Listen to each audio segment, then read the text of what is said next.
네, KBS 청주방송총국은 2022년 새해를 맞아 이번 한 주 올해 예정된 각종 선거와 주요 현안에 대한 충북도민의 여론을 살펴보는 시간을 가졌습니다. 오늘 이 시간에는 이번 여론조사를 직접 진행한 K스탯 리서치 하동균 상무 모시고 이번 여론조사와 관련된 보다 자세한 이야기 들어보겠습니다. 자, 상무님 안녕하십니까? 네, 안녕하십니까? 네. 자, 우선 대선 여론조사 결과부터 다시 한번 보겠습니다. 네. 2달 전이었죠.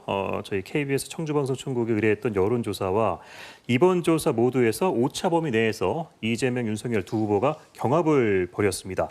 이번 조사에서 선두 후보가 달라졌어요. 이걸 어떻게 이해하면 좋을까요? 예, 윤석열 후보의 어떤 지지도가 충북뿐만 아니라 전국적으로는 좀 낮아지고 있는 게 최근의 현상이라고 봐지고요. 선대위 구성과 관련돼서 이준석 대표와의 갈등이라든지 배우자 이슈 그리고 최근 논란이 될 만한 여러 가지 발언 등을 통해서 11월 초 대선 후보 선출만 하더라도 정권 교체 적임자라는 어떤 기대를 좀 받았던 부분들이 있고요. 이런 부분들이 최근에 와서 좀 누그러진 부분들이 있고요. 오히려 이재명 후보 같은 경우는 어떤 지지도 상승 요인보다는 상대 후보의 악재를 통해서 지지도에서 역전을 이끌었다. 뭐 이렇게도 볼 수 있지 않을까 싶습니다. 예. 예. 상무님은 여론조사를 전문적으로 수행하는 기관에 계시는데 다른 지역과 비교해서 충북 유권 적은 응답자들만의 어떤 특징이 있다면 어떤 게 있을까요? 예, 정권 교체라는 여론이 정권 유지라는 의견보다 약 10%포인트 정도 높게 나타나고 있었습니다만은 예. 윤석열 후보의 지지도는 그보다 한 15% 정도 낮은 수준을 보이고 있어서 정권 교체에 대한 여러 가지 어떤 열망이랄지 또는 기대라든지 이런 부분들이 윤석열 후보로 바로 이어지지는 좀 못하고 있다는 하나의 특징이 있겠고요. 다른 특징은 지방선거 관련된 부분들인데 대선이 이제 코앞에 있다 보니까 지방선거 같은 경우는 아직 관심도가 좀 떨어지는 부분도 있고 후보 구도가 확정되지 않다 보니까 부동층이 30% 내외로 굉장히 좀 큰 부분이 있습니다. 자, 좀 가벼운 질문을 드려보죠. 대선 후보 적합도 문항의 보기를 보면 다섯 후보와 지지 후보가 없거나 모르겠다는 부동층 그리고 그 외 다른 사람이라는 보기가 있습니다. 이번 조사에서 3.4% 정도의 분들이 이곳에 응답을 했는데 여기는 어느 후보들이 포함되어 있는 건가요? 허경영 후보 같은 경우가 좀 나타나고 있고요. 여야 경선에서 탈락한 후보들 중에 홍준표 후보, 유승민 후보, 또 이낙연 후보 같은 경우들이 지금 포함되어 있고요. 최근에 여야 모두 후보 교체에 대한 어떤 주장들이 일부 나타나고 있습니다. 그래서 이런 부분들이 경선 탈락 후보들의 이름도 언급되는 영향이 아닐까 싶습니다. 예. 네. 자, 대선 이후 6월에 치러지는 지방선거 아직 상대적으로 시간적인 여유가 좀 있다 보니까 후보군이 많습니다. 조사에 어려운 점도 좀 있었을 것 같아요.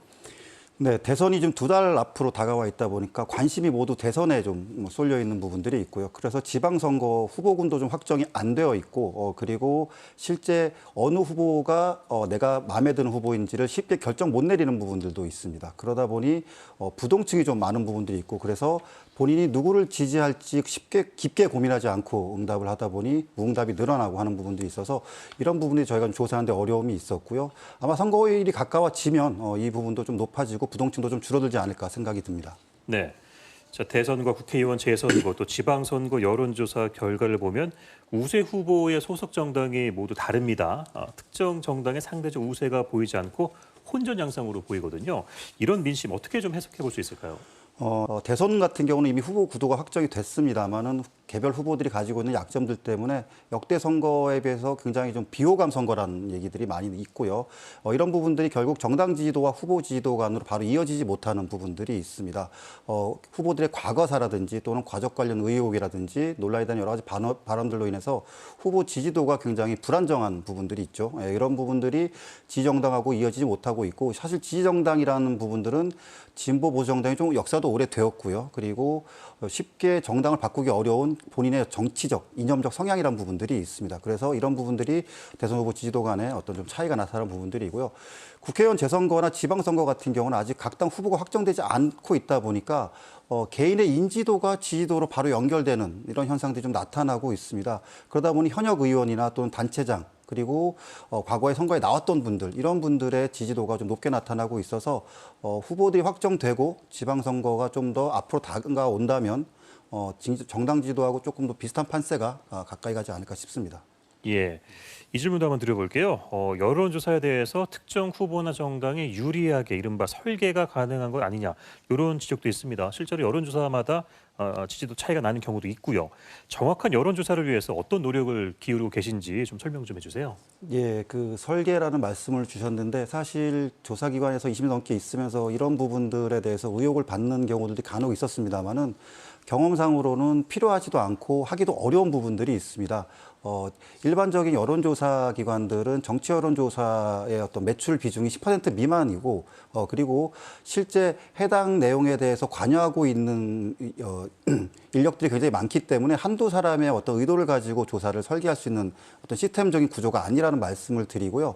그럼에도 불구하고 최근에 와서 어떤 조사 전화번호의 다른 부분, 그리고 ARS냐 전화 면접 조사냐 하는 부분들, 그리고 어떤 설문 항목의 어떤 위치나 이런 부분들 때문에 다소간의 조사의 결과 차이는 있을 수 있겠습니다만은 조사기관들은 이런 부분들을 좀 해소하기 위해서 설문의 객관화라든지 전화번호 사용의 좀 엄격성, 그리고 캐티 시스템이라고 불리는 이런 어떤 전화조사 시스템들을 통해서 이런 검증이라든지 품질의 제고를 위해서 많은 노력들을 하고 있다라고 말씀드립니다. 네. 자, 지금까지 KBS 청주방송총국의 신년 기획 여론조사를 직접 담당했던 여론조사 전문기관 K스타 리서치 하동균 상무와 이야기 나눠봤습니다. 오늘 말씀 고맙습니다. 네, 감사합니다.